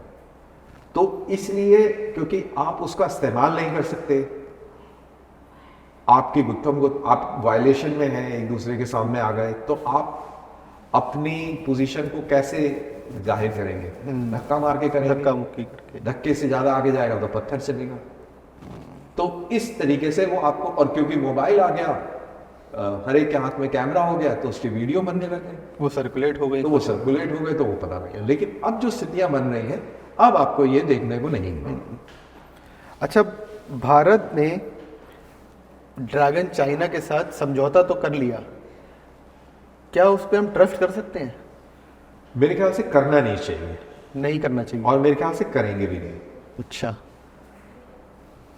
अगर आप 1962 वॉर की जो, या 1950s में जो चाइना ने लाइन ऑफ एक्चुअल जो, या जो बॉर्डर उन्होंने जो डिक्लेयर किया था, ये वही बॉर्डर है जिसको प्राप्त करने के लिए उन्होंने 1962 की जंग करी। लॉजिस्टिक्स इशू की वजह से वो पीछे हटे, और अभी भी 20 मई को जब इन्होंने अंदर घुसपैठ करी, तो ये भी उसी लाइन को हासिल करने का प्रयास था जी। आज क्योंकि भौगोलिक जो जियोपॉलिटिकल परिस्थितियां हैं वो चेंज हो रही हैं, कंपल्शन है, सिचुएशन इस तरीके से, तो आज फिर चाइना पीछे आता है। लेकिन जो चाइना 1950 से लेके 2020 तक अपनी उस लाइन पर कायम है, उसके बीच में 62 का जंग भी हो गया, 1967 की स्कर्विश भी हो गई, 2020 में गलवान भी हो गया। तो ऐसा नहीं हो सकता कि 2050 में ये दोबारा घटना ना हो। तो इसीलिए इतिहास को देखते हुए और चाइना की प्रवृत्ति को समझते हुए हम किसी भी हालत में उस पर ट्रस्ट नहीं कर सकते, करना भी नहीं चाहिए। आपको हमेशा अलर्ट रहना चाहिए और उसकी मीठी मीठी बातों में नहीं आना चाहिए। मीठी मीठी बातें इसलिए कही क्योंकि ये मीठी मीठी बातों के तहत ही हमने उनसे बहुत सारे बॉर्डर पेट्रोलिंग एग्रीमेंट्स करे, जिसकी वजह से हम मुगालते में आ गए और उसका फ़ायदा उठाकर वो अंदर घुस गया। डोनाल्ड ट्रंप की विक्ट्री जो हुई अभी यूएस में, इसका कितना असर आप देख रहे हैं, स्पेशली इंडो चाइनीज रिलेशन पे? ये बहुत इंटरेस्टिंग सवाल है। जब डोनाल्ड ट्रंप पहले राष्ट्रपति थे तो उन्होंने उनके हिसाब से, उनके एडमिनिस्ट्रेशन के हिसाब से, जो अमेरिका का सबसे बड़ा कॉम्पिटिटर और चैलेंज था वो आधिकारिक तौर पर चाइना घोषित किया था और इंडो पैसिफिक रीजन की जो अलाइनमेंट्स जो थी वो ट्रम्प के दौरान उनको बहुत ज़्यादा स्ट्रेंथ मिली और उन्होंने इसको पिवट ऑफ एशिया का संज्ञान दिया था। लेकिन जब जो बाइडेन आए तो उन्होंने उसमें थोड़ा डाइल्यूशन लेके आए और चाइना की तरफ थोड़ा रिप्रोचमेंट का उनका एक एंगल रहा। अब ट्रम्प वापस आ रहे हैं तो यानी कि चाइना के प्रति हार्डनिंग ऑफ स्टैंस रहेगा। तो ये इंडिया के लिए, तो जब चाइना के खिलाफ हार्डनिंग ऑफ स्टांस अमेरिका का रहेगा तो मेरा ऐसा मानना है कि चाइना ये भी देख रहा है कि इंडिया के ऊपर से थोड़ा सा प्रेशर हटाया जाए, क्योंकि अगर प्रेशर ज़्यादा मेंटेन करके रखेंगे तो ये ऐसा ना हो कि ये उसके खेमे में और ज़्यादा गहराई से घुस जाए या उसकी खेमाबंदी में और जोर शोर से ये अपना सहयोग देना लगे। तो ये भी एक कारण हो सकता है कि चाइना को लगा हो in the long run India के ऊपर थोड़ा प्रेशर, जिसको बोलते हैं पंजाबी में हौला हाथ, इतना हल्का हाथ थोड़ा रखने की ज़रूरत है। क्योंकि जैसा मैंने बोला कि चाइना की तो नीति जहाँ तक अक्साई चेन और ये बॉर्डर की एलएसी की है वो तो 1950 से लेकर अभी तक वही है, उसने वो तो चेंज नहीं करी ना। नहीं, वो चेंज नहीं करी जी। तो जब तक वो बुनियादी चीज़ चेंज नहीं हुई है तो फिर ये तो ऋतु के हिसाब से देखना चाहिए कि जब ये सर्द ऋतु है फिर गर्म ऋतु आ जाएगी, फिर इस तरीके से तो उसको आपको अपना वो अलर्टनेस रखनी पड़ेगी। बट इसमें जियो पॉलिटिकल कंसिडरेशन है, रशिया का भी बहुत बड़ा रोल है इसके अंदर, इस पूरे इस खेल को इस तरीके से बिठाने के लिए। तो जियो पॉलिटिक्स इसके अंदर बहुत बड़ा रोल अदा कर रही है। अच्छा सर, थोड़ी सी अब बात करते हैं। आई एम श्योर आप लोग की दूसरी कंट्रीज़ के साथ भी ट्रेनिंग्स होती रहेंगी, एक्सचेंजेस होते होंगे, तो कभी अमेरिकन मिलिट्री के साथ आपको ट्रेनिंग का मौका मिला हो तो मैं ये जानना चाहूँगा, इंडियन और अमेरिकन मिलिट्री में यदि हम देखें तो क्या डिफरेंसेस हैं? Are they ahead of time? Do they have better weapons than us? देखिए, अगर आप सोल्जर पॉइंट ऑफ व्यू से बात करें तो दोनों तरफ के सोल्जर्स में जज्बा बहुत है। अमेरिकन सोल्जर में अमेरिकननेस बहुत है। अमेरिकननेस मतलब कि वो उसका पेट्रियोटिज्म दूसरी किस्म का है। अच्छा। उसका पेट्रियोटिज्म कि जो शेड है वो डिफरेंट है। वो मतलब कि वो अगर मैं ये कहूँ कि वो देश के लिए वो है, तो आप सवाल पूछेंगे कि क्या भारतीय सैनिक देश के लिए नहीं है? हाँ, बिल्कुल। हाँ, तो याद रहे कि अमेरिका 200 साल पुराना है और हम हजारों साल पुराने हैं। हमारी जो जड़ें हैं वो ये जो पौधा हजारों साल का है, इसकी जड़ें जो हैं पत्थरों और बहुत गहराई तक और बहुत जटिल और बहुत कॉम्प्लेक्स है हमारे यहाँ पर। और इस चीज़ को आइडेंटिफाई अंग्रेज़ों ने बहुत बेहतर तरीके से किया। जो हमारी जो विविधताएं हैं उसकी जो स्ट्रेंथ को जो अंग्रेज़ों ने पकड़ा और उसकी जो बनाए हुए जो स्ट्रेंथ के जो पैरामीटर्स थे उसी पर फौज का गठन हुआ और वो फौज वही वाली अंग्रेज़ों वाली फौज चल रही है। फौज के बुनियादी स्ट्रक्चर ढांचे में कोई फर्क नहीं है, अंग्रेज़ों वाला ही है। चाहे इंडिया का हो, चाहे बांग्लादेश का हो, चाहे पाकिस्तान का हो, चाहे श्रीलंका का हो, ये सब अंग्रेजी। तो ये बड़ी स्ट्रेंथ जो है रीजनलिज्म से आती है। मतलब उनके अंदर द यूनाइटेड स्टेट्स वाली फीलिंग है। हाँ, हमारे यहाँ पे regional feeling, Garhwal regiment, Rajasthan Rajputana rifles, Bihar regiment, Punjab regiment, Sikh regiment, मतलब ये एक सुप्रीम फीलिंग है। ऑब्वियसली इंडियन फीलिंग तो है ही है, उसके बगैर तो वो है ही नहीं, बट उसका जो शेड है वो थोड़ा डिफरेंट है। उसके अंदर भी फिर कैटेगराइजेशन हो जाता है। लेकिन अब एडवांटेज डिसएडवांटेज में कैसे आता है? अमेरिकन सोल्जर जो आएगा, मेरे को मौका मिला था रेंजर्स के कुछ उनके ऑफिसर्स और उनके जो जीआईस थे, वो हम लोगों के साथ में ट्रेनिंग करी। मैंने ट्रेनिंग करी। काउंटर इंसर्जेंसी स्कूल है वारंगटे में, मिजोरम में, तो काउंटर इंसर्जेंसी की ट्रेनिंग करी थी। तो अमेरिकन भी आए थे, तो हम भी कोर्स करने गए थे, तो वहाँ पे इनके साथ में इंटरेक्शन का मौका मिला। तो इन लोगों के अंदर पर्सनल टच नहीं हो।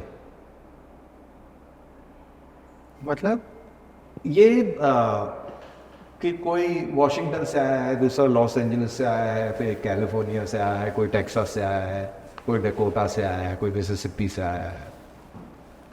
हमारे यहाँ पे ऐसा नहीं है।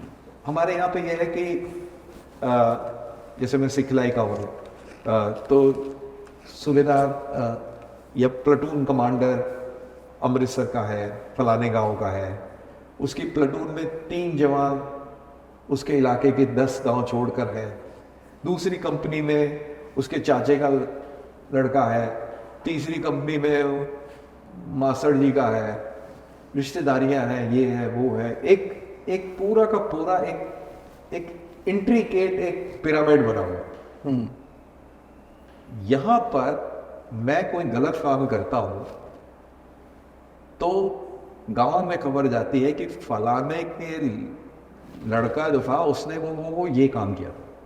तो एक ये वाला जो फैक्टर है इतना काम करता है कि आप लड़ाई में कावर्डाइज नहीं दिखा सकते कि अरे फलाने का लड़का तो डर के भाग गया, गोली चली थी तो छुप गया था।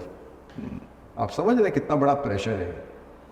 सब चाचे ताए गांव का, फलाने का, ये सब एक दूसरे को देख रहे हैं, सब इकट्ठे हैं ना।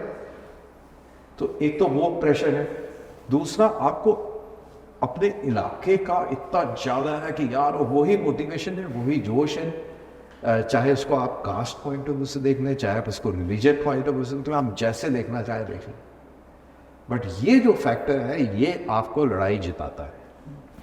ये आपको अमेरिकन में नहीं दिखेगा, ये आपको चाइनीज में नहीं दिखेगा, ये आपको अंग्रेजों में दिखेगा। अंग्रेजों में दिखेगा ये, और हम लोगों में ये दिखेगा।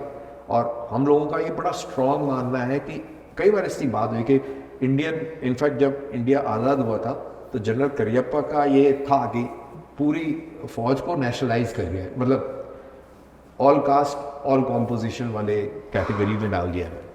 But it does not work, it does not work. Sir अगर वेपनरी की बात करते हैं, वेपन की बात करें तो यार America is the leading country in technology, उसका तो कोई मुकाबला नहीं। They have got the best of the technology. But मेरा ये मानना रहा है हमेशा से कि आप लड़ाई टेक्नोलॉजी से जीत सकते हैं, लेकिन पूरी तरह से टेक्नोलॉजी से जीतना है ऐसा नहीं है।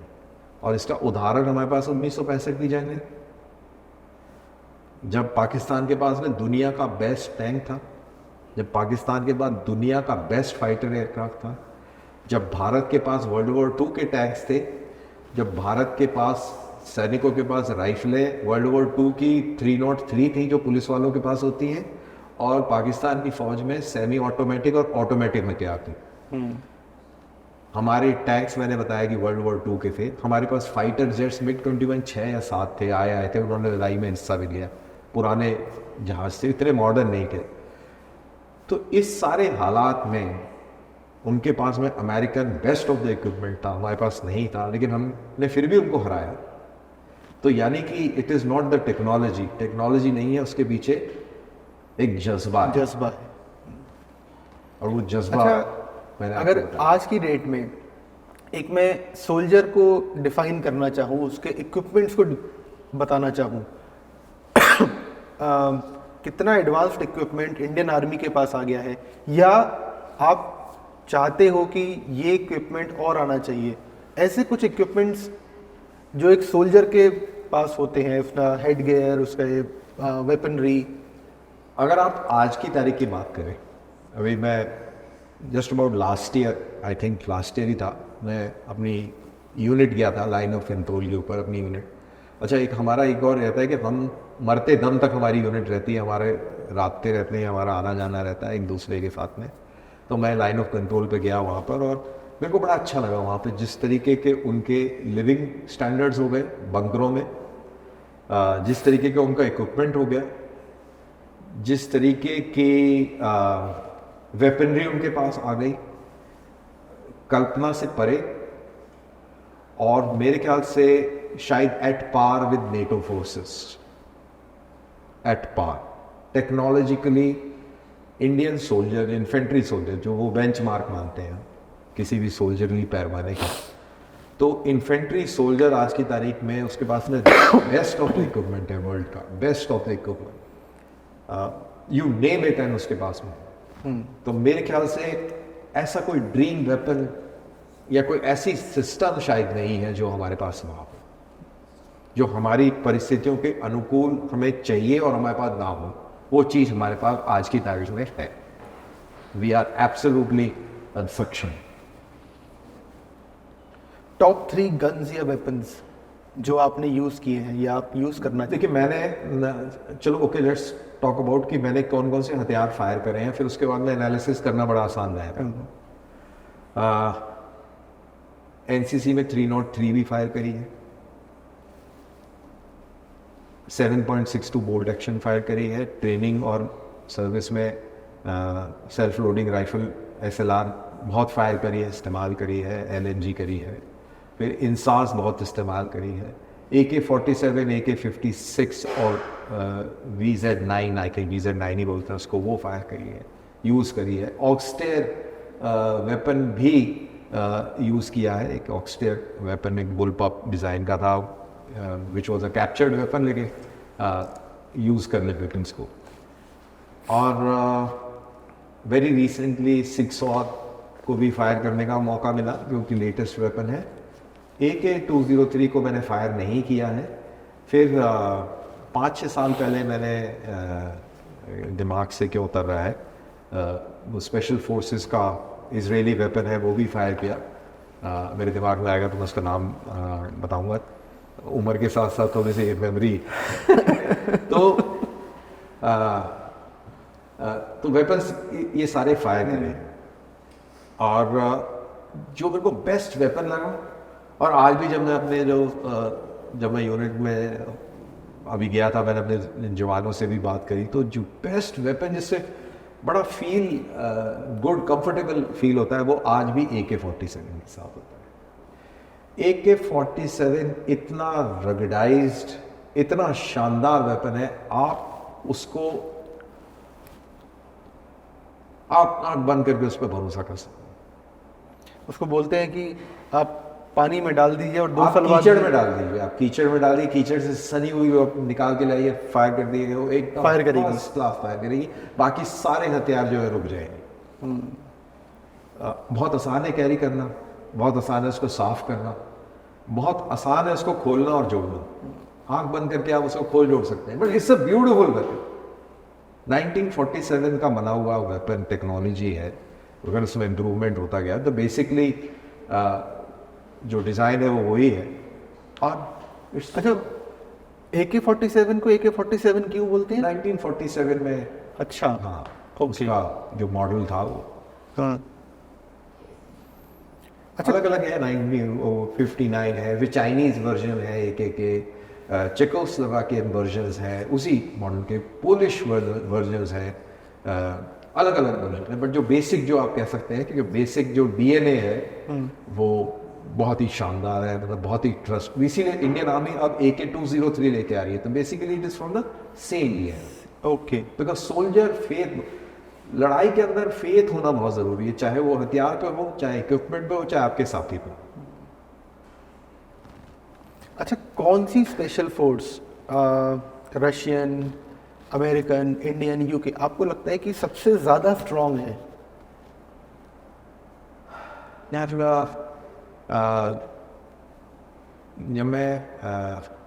मेरी यूनिट बैंगलोर में थी तो हमारी यूनिट ने फ्रेंच के साथ भी ट्रेनिंग करी, अमेरिकन के साथ भी करी, और इन सब में ये निकल के आया कि हर एक की अपनी अपनी स्ट्रेंथ है। ओके, इंडियन आर्मी के जो सोल्जर की जो स्ट्रेंथ है, एक तो एंड्योरेंस बहुत ज़्यादा है, दूसरा रिक्वायरमेंट बहुत कम है, तीसरा लॉयल्टी 100%। जब कभी बाहर वालों के साथ में इंटरेक्शन होगा तो कभी भी अपने घर की बुराई नहीं करेगा वो, जबकि बाकी सारे फौजी जो हैं अपने देश का भी मजाक उड़ाएंगे, सबका करेंगे अपने, लेकिन हमारे नहीं करेंगे। ये मैंने ये ऑब्जर्व किया है। तो मैं इक्विपमेंट और इन सब से, जैसा मैं मेरी बातों से भी आपको लगा होगा जी, आपके मेंटल मेकअप, जज्बात और आपकी जो बेसिक जो तरबियत है उसको मैं बहुत अहमियत देता हूँ। और उस हिसाब से अगर मैं आकलन करूँ तो best special forces obviously Indian arm forces की। Very proud to know that sir. हाँ, आई एम रियली प्राउड। अच्छा सर, एक सवाल रहता है, आपको लगता है कुछ जैसे कुछ कंट्रीज़ हैं, इज़राइल हो गया, साउथ कोरिया, ब्राज़ील, ईरान, यहाँ पर it is mandatory to serve in army. आपको लगता है कि इंडिया में भी कुछ ऐसा नियम कानून होना चाहिए? देखिए, अमेरिका या इज़राइल की अगर बात करें तो उसकी तो मजबूरी है, पॉपुलेशन कम है, एरिया कम है, चारों तरफ दुश्मनों से घिरा हुआ है, तो everybody should know how to fight. October 7 का जो अगर आप नज़ारों पे ध्यान दें तो वो घरों में आए, घरों में लड़ाई हुई, तो everybody should have weapons on themselves to fight. और क्योंकि वो सेलिब्रेशन टाइम था तो उनके वहाँ पे जो सिस्टम होता है कि सबको हथियार इशू होते हैं, लेकिन कोई ऐसी थ्रेट परसेप्शन नहीं था तो वो हथियार इशू नहीं हुए थे। हथियार सेंट्रल आर्मरीज जो भी उनके किबुत्स की होती है वहाँ पढ़ते थे, वो नॉट इशू। अदरवाइज जनरली जब वो अलर्ट लेवल बढ़ते तो आम सिविलियंस को हथियार भी इशू जाते हैं, तो वहाँ की रिक्वायरमेंट अलग है। अमेरिका के अंदर भी ये एक किस्म से इशू है, पॉपुलेशन इशू है, कनाडा के अंदर ये इशू है, बट ये इशू और रशिया के अंदर है, यहाँ पे पॉपुलेशन कम है, आपकी रिक्वायरमेंट ज़्यादा है। इंडिया के अंदर ये इशू नहीं है। ओके। दूसरी चीज़, ये लोग डेवलप्ड कंट्रीज हैं, अगर आपको नौकरी नहीं है तो सरकार आपको अनएम्प्लॉयमेंट का मुआवजा देती है, दे गिव यू डोल, राइट? तो आप भूखे नहीं मरेंगे, आप कोई ऐसी चीज़ों में नहीं फंसेंगे जो कि काउंटर प्रोडक्टिव हो टू द सोसाइटी। और इंडिया इज़ अ कंट्री जहाँ पर अभी we are developing, we are struggling. और एक तो इकोनॉमिक्स है, स्केल ऑफ इकोनॉमी के हिसाब से आप 140 करोड़ मान के चलेंगे, 20-30 करोड़ लोगों को आप ट्रेनिंग देंगे, कितना भारी खर्चा होगा। आप सोच के देखिए, हर चीज़ को पैसे से जोड़ के देखिए कितना भारी खर्चा होगा। चलिए मान लीजिए कि आपने हाइपोथेटिकली आपने 20-30 करोड़ युवकों को आपने ट्रेनिंग दे दी, तो आप इसका सोसाइटी के अंदर इम्पैक्ट देखिए। उसके बाद में जैसे ही आप ट्रेन हो जाते हैं,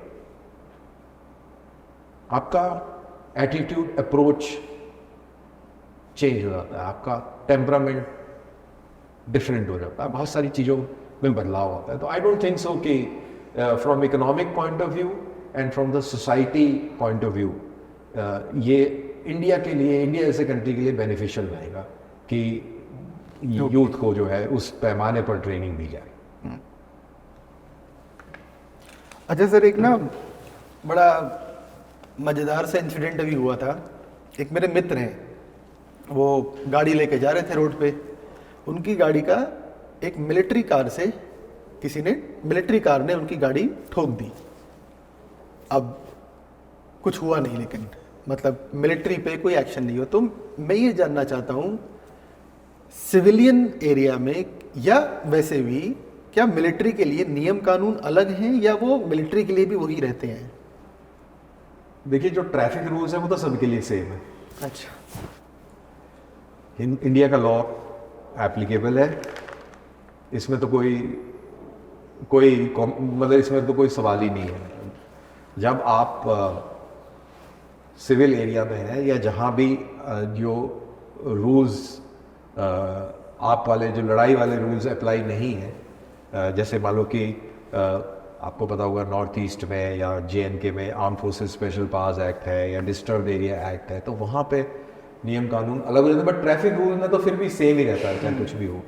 तो बिल्कुल 100% सेम टू सेम रूल्स और रेगुलेशंस होते हैं, इसमें कोई वो नहीं है, इसमें सवाल ही नहीं है, मतलब there is no if and but.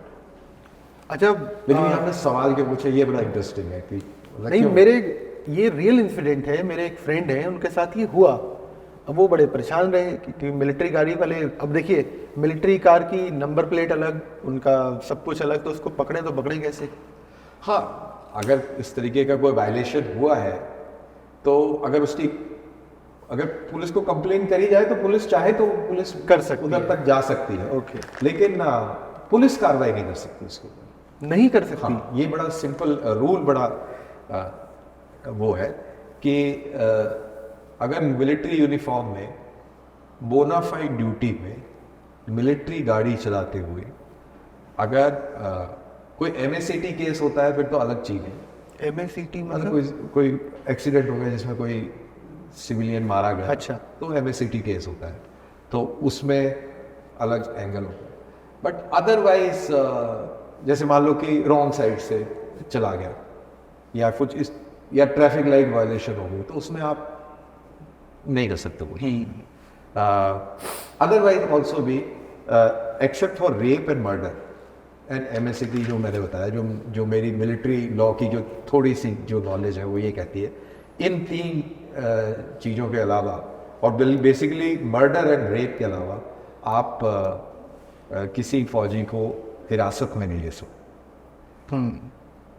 कार्रवाई जरूर होगी, सब कुछ होगा, लेकिन आप हिरासत में नहीं ले सकते। उसके ऊपर वो कानूनी एक्शन जो है वो फौज करेगी। इस केस में भी अगर इस चीज़ को नोटिफाई करके फौज को बताया जाता तो मेरे को लगता है कि आपके दोस्त की जो इशू था वो फौज उसको रिजॉल्व करे। It would have been taken care, but वो फौज एक्शन लेगी। फौज है, लेकिन सजा वहां मिलेगी वहाँ क्योंकि आपको पार्लियामेंट द्वारा पास आम मिलिट्री लॉ है वो, उसके अंदर सजा है और इंक्वायरी है, उसमें कोर्ट भी बैठता है, सजा भी है, बहुत सख्त है और बहुत जल्द है और बहुत तुरंत है।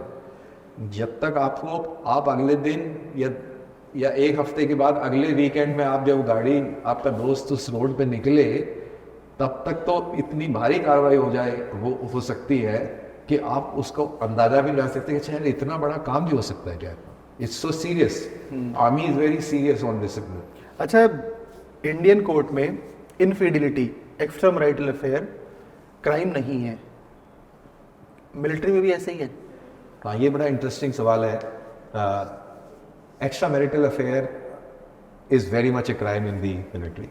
Is it? इसको स्टीलिंग ऑफ ब्रदर अफेक्शन बोल दीजिए आप, बोला जाता है। इनफिडिलिटी का चार्ज बहुत सीरियस है, आपकी सर्विसेज टर्मिनेट हो सकती हैं, आप घर जा सकते हैं और बहुत सख्त कार्रवाई फौज लेती है। उसका कारण ये है कि जैसा मैंने बोला, आपने पूरी जो हमारी वार्ता हुई है अभी तक उसके अंदर जज्बात और जज्बे की बात हुई है, हथियार और इंसान के ऊपर भरोसे की बात हुई है। हम लोग सब एक दूसरे के साथ जब हम युद्ध में उतरते हैं तो हम एज ए टीम उतरते हैं, इंडिविजुअल नहीं उतरते, एज ए टीम उतरते हैं।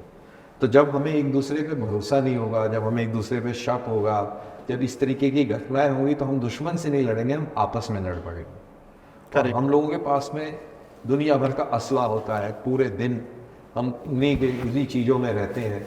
तो जब इस तरीके की कोई चीज़ होगी तो आपस में नहीं लड़ जाएंगे, तो उससे फौज का डिसिप्लिन, उसका जो फौज का जो बेसिक फाइबर है वो छिन्न भिन्न हो जाएगा, सब तार तार हो जाएगा। तो इसलिए इस चीज को बहुत बहुत सीरियसली लिया जाता है। It is not compromising at all. Okay sir, एक सवाल और पूछूंगा। हम लोग फिल्मों में देखते हैं कि, और इसमें अगर आपका सिविल में भी अफेयर हो गया तब भी it is not considered good, कि ये नहीं कि मैंने फौज में नहीं, मेरा एक्स्ट्रा अफेयर है, मेरी गर्लफ्रेंड तो बाहर सिविल में, सॉरी। अच्छा, अगर आप रिटायर हो गए उसके बाद हो गया? रिटायर हो गए तो आप जो मर्जी करते रहिए लेकिन फौज में नहीं कर सकते आप। अच्छा, ड्यूटी पर है जब तक, तब तक आप नहीं कर सकते, because it is not in good order and military discipline. आप as a leader at any level, आपको तो क्या बोलते हैं आपको, किस चीज़ का प्रतिमा माना जाता है, क्या बोलते हैं वो, हाँ, मॉरल्स, और वो बहुत हाई स्टैंडर्ड के मॉरल्स, तो आप ये इस तरीके का काम नहीं कर सकते। It is not taken. आपकी वाइफ कंप्लेन कर देगी कि आपका अफेयर हो रहा है बाहर, तो आपके खिलाफ एक्शन हो जाएगा। और ऐसा होता है नाले में। आई रिमेंबर वन कर्नल साहब, he had an affair with somebody's wife in Bombay, a civil. This thing, and बड़े सीनियर अपॉइंटमेंट जो थे, शायद वो major general, lieutenant general retire होते, बहुत ही केपेबल, काबिल इंसान थे, प्रोफेशनल थे, स्पेशल फोर्सेस के भी थे वो। तो उनका जब अफेयर उजागर हुआ, it was just 24 hours that he was out of Fauj. Just 24 hours. उस ऑफिसर की वाइफ ने कंप्लेन किया विद क्रेडिबल एविडेंस उस ऑफिसर के सामने रखा गया। उसको बोला गया कि या तो इसके आगे कोर्ट मार्शल प्रोसीडिंग्स में चला जाए या आप रिजाइन कर दीजिए। उन्होंने रिजाइन किया, रातों रात वो आर्मी हेडक्वार्टर गया। अगले दिन में कार्रवाई हुई, शाम तक उनकी वर्दी उतर चुकी थी और वो सिविलियन बन चुके। 24 आवर्स में एक्स्ट्रा मैरिटल अफेयर का आपको प्रसाद मिल गया। It is so simple. But ये सवाल बड़ा दिलचस्प है। सर एक क्वेश्चन और, हम लोग मूवीज में देखते हैं फौज दिखाई जाती है कि मेजर साहब अपनी बाइक पे निकले और चल दिए। क्या आप लोग ऐसे ही अपनी लाइफ एंजॉय करते हैं जब आप मतलब फ्री होते हैं, कि गाड़ी में बैठे आपको बाइक पे निकल गए, किसी को पीछे एंजॉय तो हम बहुत करते हैं, और जितना हम लोग करते हैं इतना कोई नहीं करता है। हाँ, तो मतलब आप जैसे खाली टाइम है, मान लीजिए आपका खाली टाइम में अपनी वाइफ को पीछे बिठाया और आप सैर पे निकल गए। बिल्कुल निकल गए, इसमें हम बहुत मस्ती करते हैं, इसमें कोई डाउट नहीं। वाइफ गर्लफ्रेंड भी हो सकती है। हाँ हाँ, तो ये जितना एंजॉय फौजी करता है इतना शायद कोई नहीं करता है। और चाहे कहीं भी हो, दुर्गम से दुर्गम, बिल्कुल बिल्कुल करता है। लेकिन जब फिल्मों में दिखाते हैं कि आई रिमेंबर, एक वो पुरानी कौन सी मूवी है जिसमें वो शायद वो आशा पारिक है, शायद वो, जिसके अंदर वो साड़ी वाड़ी पहन के लहरा रही है और वो फाइटर जेट से ऐसे, क्योंकि ये सब पागलपंती नहीं होती है। इस तरीके का वो नहीं होता। बट अदरवाइज एंजॉयमेंट में कोई कमी नहीं है। जंगल में मंगल वाले लोग हैं हम लोग। फुल ऑन मस्ती है।